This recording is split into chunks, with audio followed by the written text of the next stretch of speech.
4 লাখ টাকা দিয়ে একটা গরু কিনে 500 টাকা চামড়া কেমনে দেবে আছে? বাংলা দিলেও লেয় না, এখন ফেলে দেওয়া লাগবি। চামড়ার কোনো দামই নাই, বলছে 200 টাকা।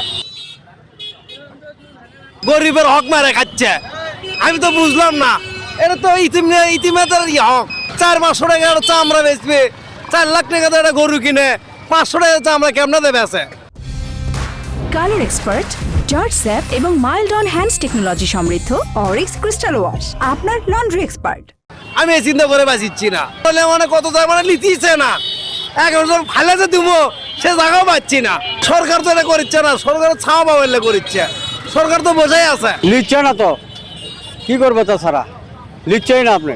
বাংলা দিলেও লেয় না, এখন ফেলে দেওয়া লাগবি। খাসির চামড়া 100 পিস লিতিছে না, আপনার গাড়ি ভাড়া টাকা কেমনে ওঠে? গরু কিনছিলাম আপনার 1,18,000, কিন্তু বাট যখন চামড়া বেচতে আসলাম দেখতেছি যে এটা তো গরিবের হক, চামড়ার কোনো দামই নাই, বলছে 200 টাকা। প্রতি বছর যাচ্ছিল, মাদ্রাসা থেকে যাচ্ছিল আপনার, তাছাড়াও গ্রামে যারা থাকতেছিল তারা কিনতেছিল, কিন্তু এবার কেউ যায়নি। আমি ব্যবসা করি প্রায় 27 বছর হলো।